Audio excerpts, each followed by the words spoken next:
Ladies and gentlemen, welcome. Pawel from Better World here, and today I have the super cool guest, which is Rachel Atcheson from Humane League, and she is right now the director of outreach, senior campus outreach director.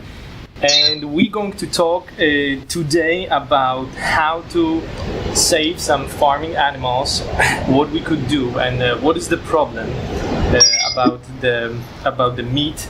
As you know, guys, one of our goals, our collective goals, is to decrease meat eaten by 20%. And I'm passionate about this one. I saw how the animals are treated. I see how much suffering there is, and I also believe there's no need for that. I don't want any of being on this planet to suffer. So Rachel, it's a pleasure to have you here. I know you're passionate about this subject as well. Yes, thank you so much for having me. Cool. Okay, Rachel, can we start from very simple, basic stuff? Can we explore a little bit more? What is the actual problem? What's happening right now? And for those people who are not aware already, what's going on out there, and why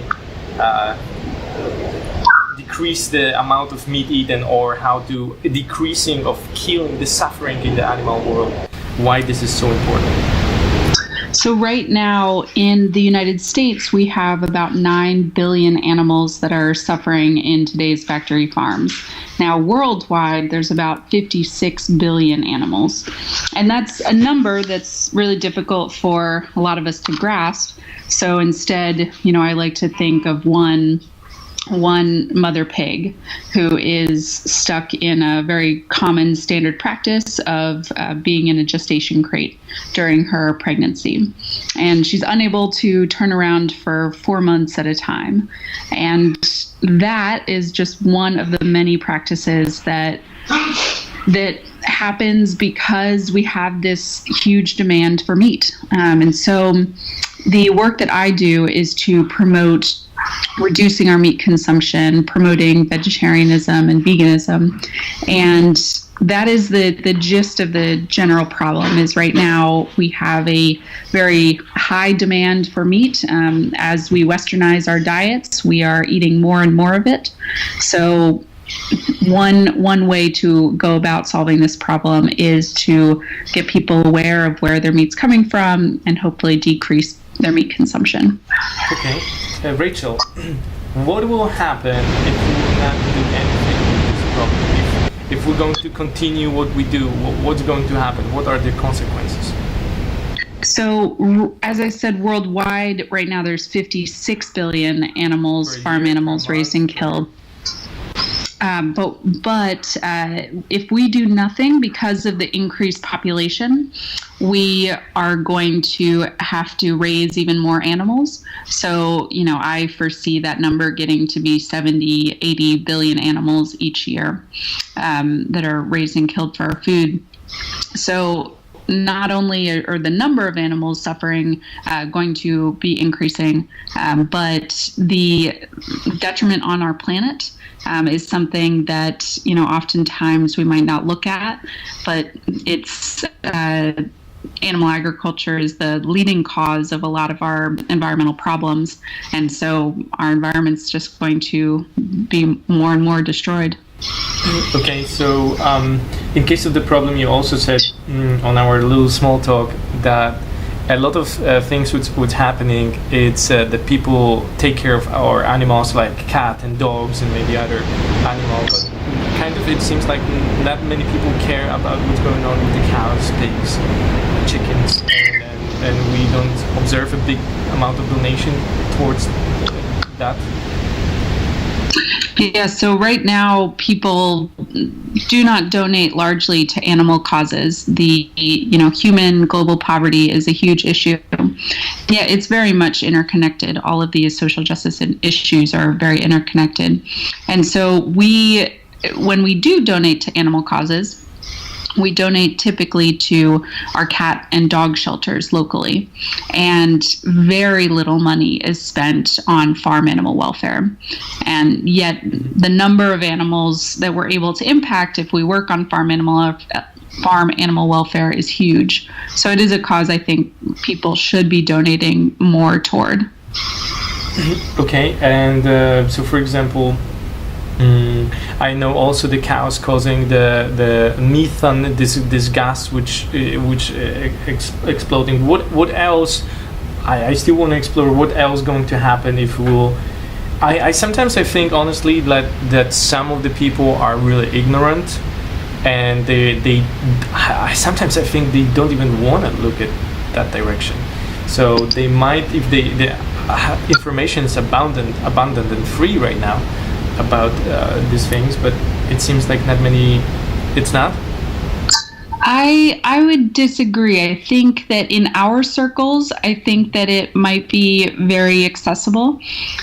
I go into public schools, private schools, high schools, and colleges and give presentations about factory farming. And honestly, people don't know about factory farming. If they do, they might think, oh, well, the animals might not be treated very well, but that's it. They don't have any details about how they're treated. They aren't hearing about castration or debeaking or tail docking. So they don't know any particulars. And so it's hard to have empathy for a situation where you really don't know much at all. So I would actually say that really people don't know. There is a degree of people not wanting to know and not researching it further. It is something that is very personal to us. You know, we put food in our mouth 3 times a day. So there is some defensiveness that comes up. Overall, I don't think as many people know as we would think.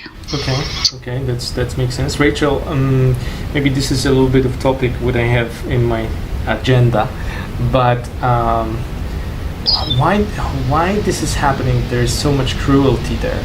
I can understand, that humans want to eat meat, but I cannot understand what's going on. There's so much cruelty. Like, how's that possible? Like, those people don't feel, or what's going on? So I'll address 2 things. One, I'll address the larger situation of why animals are treated poorly, but then I'll also talk about the workers who are at these slaughter plants in these factory farms. So the general situation is that if we eat as much meat as we're eating now, we have to raise so many animals, and we don't actually have the space to raise as many animals as we're raising. So instead we put tens of thousands of animals in barns, in these very small barns. They're called concentrated area feeding operations, and when they are packed so tightly together, cruelty is kind of natural. If they're packed so tightly together, the chickens will typically peck one another to death. And so we have this formula of debeaking, literally searing off their beak with a hot blade. So that in and of itself is cruel, right? But it needs to happen, because if not, the corporations wouldn't be receiving as much profit. So that's just one standard cruel practice that I would hope would be outlawed soon. But I know that kind of has to happen in a situation where you're cramming 5 birds in one cage. And I don't place any sort of blame at all for their predicament. A lot of workers end up not thinking that these animals can feel. They don't think that these animals are sentient beings. So why treat them with any sort of dignity or respect? And other workers, some of them are, very psychologically unstable, because after working in an environment that treats animals as poorly as factory farms and slaughterhouses do, why, the mental health is not as strong as we would hope. So let's talk a little bit about the other side of this. What is the solution? What we could do? to stop, to change, to start creating a new world also for the animals? Absolutely. So on an individual basis, I think reducing your meat consumption, going vegetarian, going vegan is very helpful. One way I support this, one way I encourage people to support this is by starting with Meatless Monday. So it's an international movement of people who are abstaining from meat 1 day a week to try and learn more recipes, more meat-free recipes, and just get more comfortable with the idea of skipping meat for certain meals.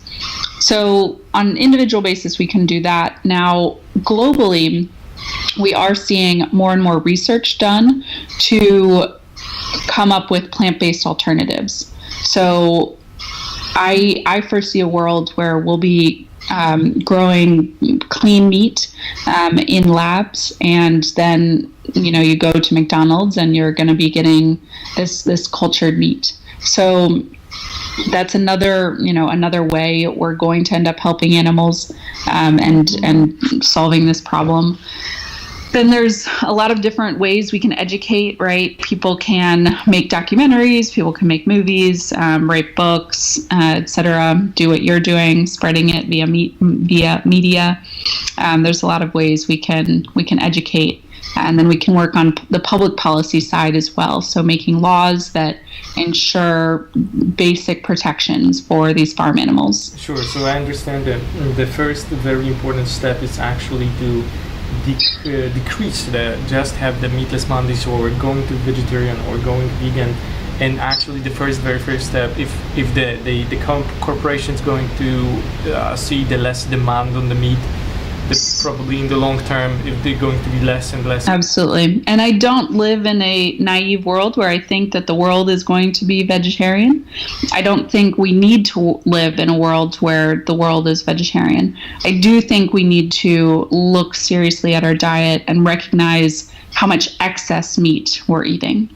Okay, Rachel, yesterday, there was something very interesting that I had in kind of what were sent to me, and that was the super meat idea. Yeah. Did you heard about this?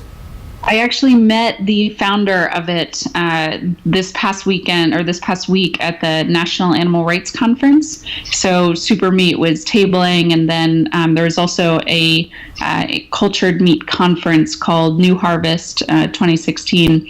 And Benny, the founder, he was at that conference as well. So I got to chat with them. It's a really, really exciting project that I'm so excited is happening in Israel. I think Israel is one of the fastest growing vegetarian and vegan populations, and it seems like it's really ripe for this sort of project.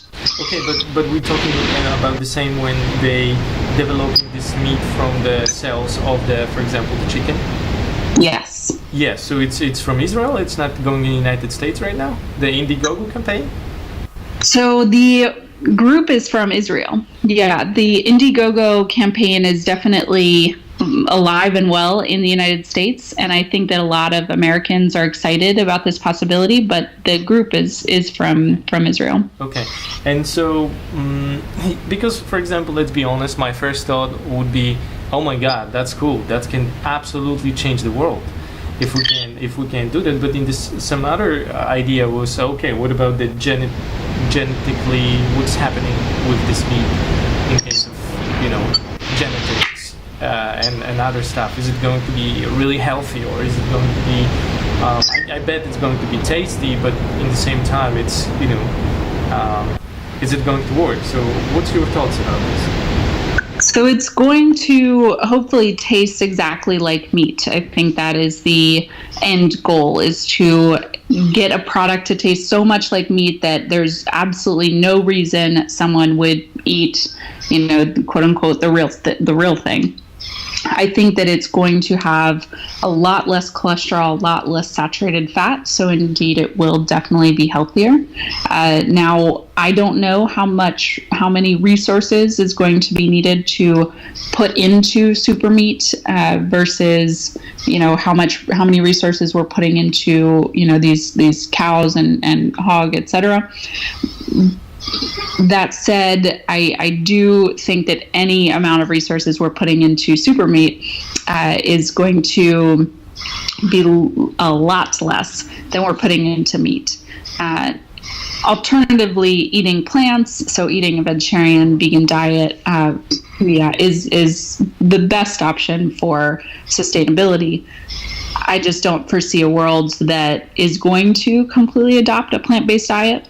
And so it'll be really exciting that, you go to McDonald's, you go to Burger King, and it's going to, be this fake meat. Okay, guys, for those who are listening to us, I will just make a comment. What is it, what we are talking about? Super Meat is the project that I had in my hands yesterday. And basically they create the technology when they, for example, take the cells from chicken, and in the kind of laboratory they are able to grow the real meat from that cells. So they able to produce meat which is real meat, and this has a real muscles and other stuff just in the and that could actually be the meat where people could eat and without killing any animals.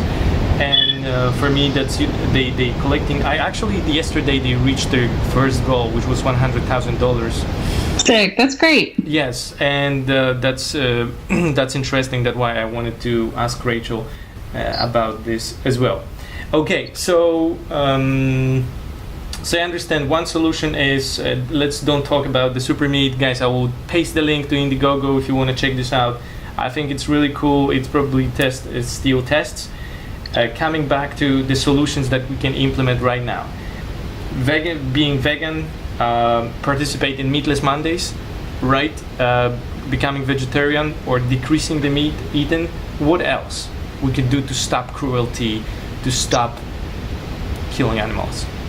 So there's the stop killing animals aspect, and then there's the welfare aspect of making the conditions for these animals better.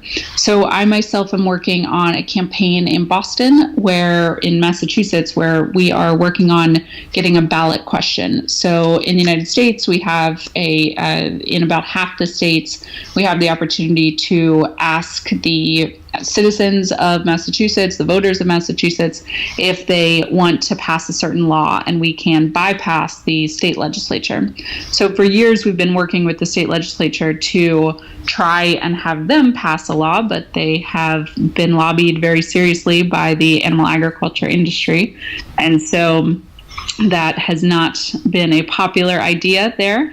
And so we are taking it to the ballot, and we've done polling that suggests that we are definitely, there's a high likelihood we will win. That said, it's going to take a lot of work in general, but that nothing fighting for. There's yes, we're going to fight for something that is really good. And exactly. So we just finished collecting all the signatures that we need to get on the ballot. And now in September and October, we're going to be canvassing. We're going to be getting billboards up and newspaper ads and TV slots, etc. And we'll be trying to get out the vote, trying to get people aware of this issue and to vote yes on question 3 on the November ballot. And thankfully the ballot it's a very popular time in the US to be voting, because we've got our presidential question in November. So I'm really excited. This is one way that farm animal welfare is coming to the light. So if we are able to pass this legislation, it will ban gestation crates, battery cages, and veal crates. So these are the worst systems of confinement for farm animals. So I really, I'm excited to get out there and get active for them. That's interesting. And also I had the interview with a gentleman called Lloyd Pendleton, and he was the governor of Utah, and basically they decreased the homelessness. But we were talking how we can influence the government, and also he told me something very interesting, that if you also want to make some difference, and I think this is what we could do and encourage our tribe to do things, but they told us to send the paper when you actually telling what do you want, or what you demand, or what's your point, and sending to the government. And he told me that receiving, for example, 100,000 separate letters will be way more powerful than, of course, it's so different than voting. Voting is so powerful, it's probably the most powerful. But just it came to my mind that also, people from outside the United States might support, because we know also if the first things happen in the United States, many countries are more willing to copy and adopt those things. So just to mention that maybe there's something that we can do to support. Absolutely. So for Massachusetts, we are bypassing the state legislature. So sadly, I wish that there was a number you could call into, or a address I could give you to write a letter. Instead, we are trying to get every individual voter to vote yes on this question. So if people anywhere in the world are excited about this, we have tons of volunteer opportunities in Massachusetts this fall. That said, sadly, there's not too much to be done except on social media and potentially, writing comments for letters to the editors, etc. Sure. Okay. Makes sense. Okay, so I understand in case of being a vegetarian, being a vegan, decrease the meat eaten, vote, maybe start sending the letters to their government if they're in different countries to absolutely to force them to do something, or make a law to stop animal cruelty. Or increase the better treatment for them. Is it anything else that coming to your mind right now? What we could do to stop killing or increasing the quality of their life? Yeah, so also another outlet is trying to increase the options that are available. So if you work at a restaurant, trying to get more vegetarian and vegan options on the menu. If you work in a cafeteria, working to get your food service provider to offer more vegetarian and vegan options. Even when you're just out to eat, asking to, ordering the vegan options so that there is the demand for it. When you're in your grocery store, buying the vegetarian meat, vegan cheese, etc. So these are all ways that on a weekly basis you can go to your grocery store and you vote every time you spend money. So I encourage people to use that voice. Okay, so it means that if you are owner of the restaurant, do the vegan option and invite people to also try that out, to also vote with your actions, and when you're shopping, vote with your wallet on what you are spending money. Okay, cool. Rachel, the exciting question: why are we going to win? Why are we going to win? So one, we're on the right side of history. I think people will look back and see that the way we treat animals today is truly heinous. And so I know we're going to win because we stand on that right side. We're also going to win because thankfully in the 21st century we have media such as a program like this. We have TV, we have social media that will spread ideas very quickly. And so I think it is a great time to be an activist, and just one we are ready for it. Could you tell me also why, maybe how we are winning already? How we are winning already. So we are already winning because we have passed legislation in dozens of states for farm animal welfare. We are winning when you go to the grocery store. You can see that there are dozens of vegetarian meat alternatives. We are winning because people are starting to care about this issue, and the number of vegetarians and vegans has been increasing exponentially in the past few years. We are winning because I get media alerts whenever there is a mention of vegetarianism and veganism, and the amount of mentions recently has been tremendous. We are winning because we know that people are getting to be more and more compassionate. Okay, and also one of the videos I watched with you, you said something very interesting that the amount of meat eaten already decreased by 10% in the United States. Is that true? Yes, so we went from 10 billion land animals raised and killed for food every year to 9 billion. So we are definitely winning in the United States. Now, sadly, we are not winning in countries such as India or China, who are, as they westernize their diet, their meat they're eating. Okay. Cool. So I want to ask you about round two, maybe three more questions. Go for it. So how the future world, the better world, could look like in, let's say, in 100 years? In 100 years. So in 100 years, factory farming will no longer exist. So we will live in a world where if people want to eat meat, they're going to be getting their meat from a small farm. There will be no more animals cramped into tiny cages. In 100 years, I think there will be the opportunity to eat meat that is grown in a lab instead of an animal killed. In 100 years, I think it's going to be easy to do this.